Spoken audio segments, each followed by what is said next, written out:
दक्षिण भारत का सबसे ज़्यादा कुख्यात तस्कर बीरप्पन, जो लाल चंदन और हाथी के दांतों का तस्करी करता था। बीरप्पन एक सामान्य तस्कर ही नहीं था, बल्कि वह एक बड़ा खूनी दरिंदा भी था। उसने 1900 के दशक में 500 से भी ज़्यादा हाथियों और 184 लोगों को मौत के घाट उतार दिया था। आखिर बीरप्पन कितना खूंखार था, इस बात का अंदाज़ा आप इस बात से लगा सकते हैं।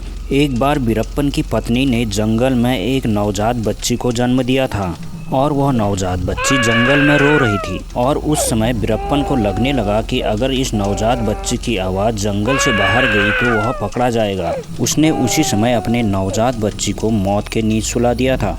यही नहीं, बीरप्पन किसी भी इंसान को मारने के बाद उसके सर को काटकर उससे फुटबॉल भी खेलता था। बीरप्पन ने लगभग 20 साल तक पूरे दक्षिण भारत के जंगलों में राज किया था और इन 20 सालों में सरकार ने उसे पकड़ने के लिए 25 करोड़ रुपए तक खर्च कर दिए थे, जिसके बाद भी वह पकड़ा नहीं गया। और उसके बाद बीरप्पन और भी ज़्यादा खूंखार हो गया था। उसके बाद उसने बड़े बड़े अमीर लोगों का अपहरण करना शुरू कर दिया। अपहरण करने के बाद वह लोगों से 50 करोड़ रुपए तक मांगता था। अगर पैसे समय पर नहीं मिलता तो वो उन्हें मार देता था। ऐसी स्थिति में सरकार उसे किसी भी हाल में पकड़ना चाहती थी और बीरप्पन को पकड़ने के लिए सरकार ने सन 2003 में विजय कुमार को एसटीएफ का चीफ बनाया।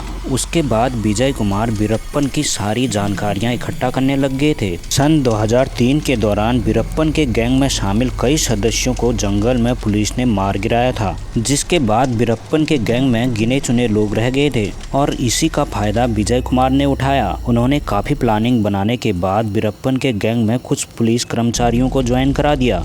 पत्तियों की चरमराहट सुनकर जानवर का पता लगाने वाला बीरप्पन उस दिन यह नहीं समझ पाया कि उसकी गैंग में कुछ सरकारी पुलिस कर्मचारी भी हैं। एक बार बीरप्पन के गैंग में शामिल हुए पुलिस कर्मचारियों ने देखा कि बीरप्पन के एक आंख में काफ़ी ज़्यादा प्रॉब्लम है, जिसके बाद बीरप्पन की गैंग में शामिल हुए पुलिस कर्मचारियों ने उसे आंख का इलाज करने की सलाह दी। वह बात को मान गया, जिसके बाद रात को बड़ी चालाकी से उसकी गैंग में शामिल हुए पुलिस कर्मचारियों ने उसे जंगल से बाहर निकाला। गैंग में शामिल लोगों ने उससे कहा कि बाहर एम्बुलेंस है और उस एम्बुलेंस में हम सुरक्षित अस्पताल पहुंच जाएंगे, उसके बाद हम सुरक्षित ही इन जंगलों में आ जाएंगे।